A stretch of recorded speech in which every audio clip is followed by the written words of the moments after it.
Aparte de la gran obra realizada por Monseñor Schneider, también quiero destacar que aparece providencialmente en un momento sumamente oportuno.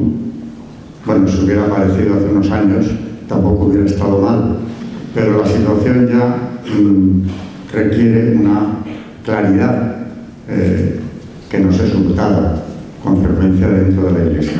Y es un problema también intraeclesial. Por supuesto, aquella dictadura del relativismo que denunciaba el cardenal Ratzinger muy poco antes de convertirse en Benedicto XVI ya era una verdad absolutamente palpable. Pero es que a día de hoy esa dictadura del relativismo se ha impuesto ya cuando él la denuncia. Estaba en la Iglesia porque habla del pensamiento de los cristianos, que ha sido zarandeado por distintas corrientes de doctrina, pero esa dictadura ha ido a más. El propio Benedicto XVI, que hablaba así en 2005, esa dictadura del relativismo, denunciando que a quien tenía una fe clara según el credo de la Iglesia, a menudo se le aplicaba la etiqueta de fundamentalismo.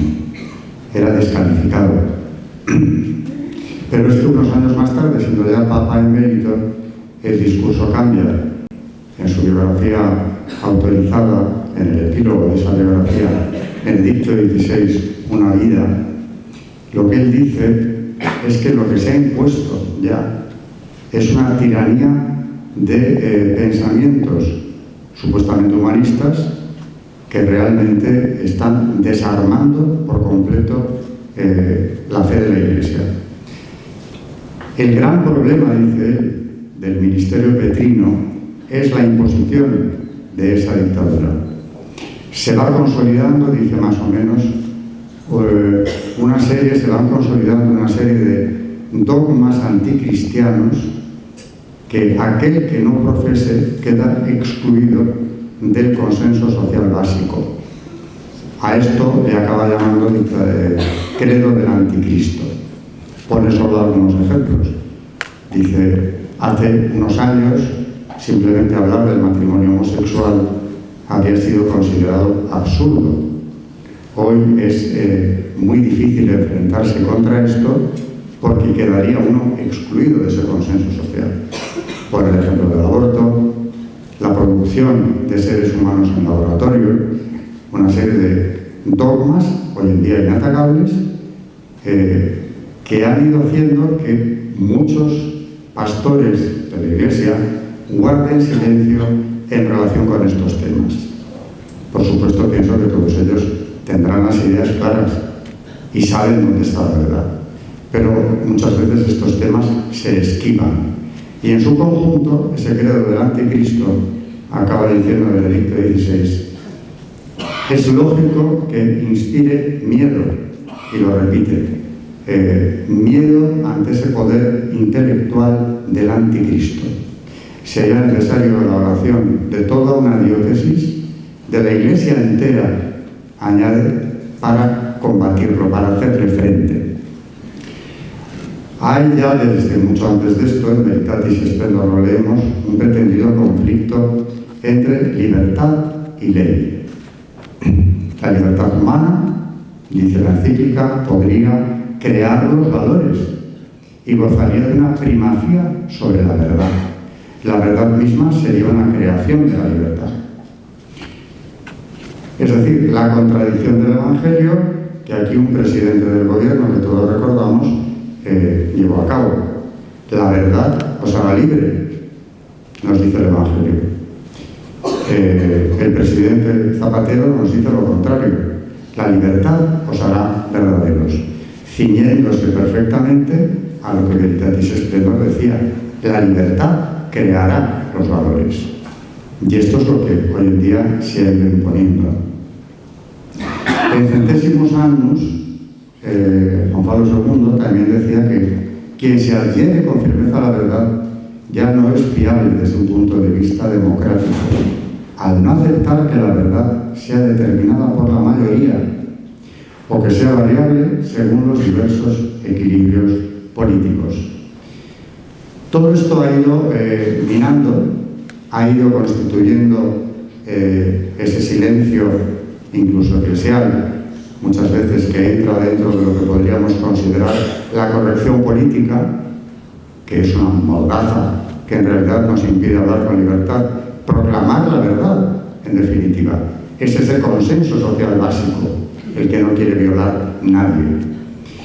Y el resultado ha sido que católicos bien formados a día de hoy han ido perdiendo, lo hablábamos ahora justo antes de empezar, el concepto de pecado. Que poco se habla del pecado. Y con esto se hace una dejación, por supuesto el clero, pero los laicos también lo hacemos. Se hace una dejación de la obligación de buscar el bien común, porque el bien común espiritual es el superior. Y no ayudamos nada, todo lo contrario, a nuestro prójimo cuando silenciamos la existencia del pecado. Esto yo he impartido doctrina social de la Iglesia y alguna vez un alumno que dejó la carrera de medicina en sexto para irse al seminario me dijo que le había parecido todo muy bien en la asignatura, pero que echaba de menos que habláramos del pecado. Y verdaderamente en el manual se analizan todas las cuestiones que puede abordar la doctrina social de la Iglesia, que es casi todo, pero del pecado se habla poco. Y hoy en día, incluso a nivel eclesial, insisto, los pastores hablan del pecado bastante poco. Y con esto ponen en riesgo la salvación eterna de quienes les están oyendo, quienes les siguen. Siendo así que a eso hemos venido, principalmente a este mundo. El negocio principal del ser humano es unirse con Dios, que para eso ha sido creado, a su imagen y semejanza. No hablamos con claridad, no decimos las cosas como son, aunque las sepamos, aunque las pensemos, por temor a que se nos tache de esa o con esa etiqueta de fundamentalistas que denunciaba Ratzinger cuando hablaba de la dictadura del relativismo.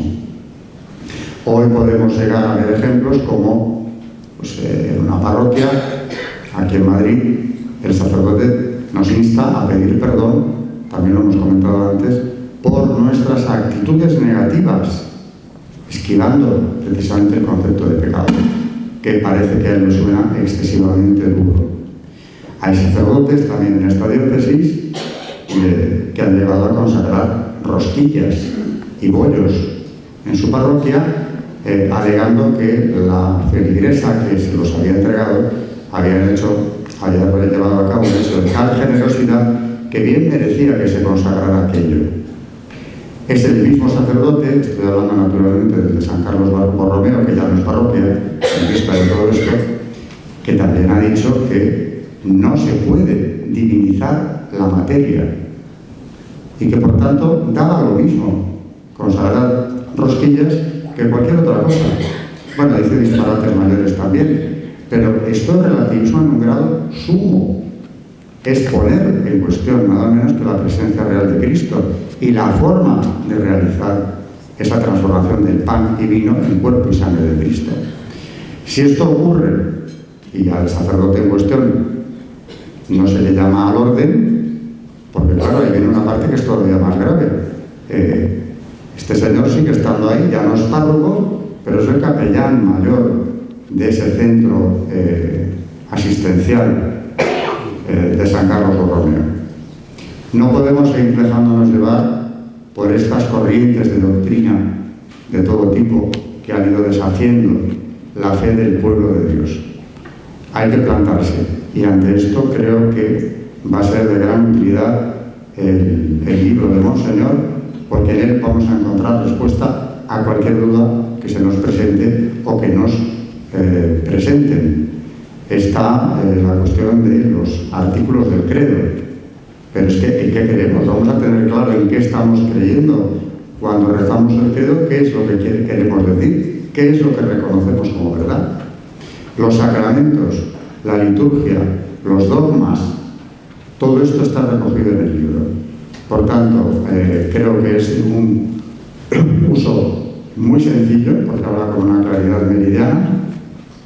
Efectivamente, como decía el padre Carlos Arrauto hace unos minutos, es que no hay que saber tampoco teología para entender lo que nos está diciendo.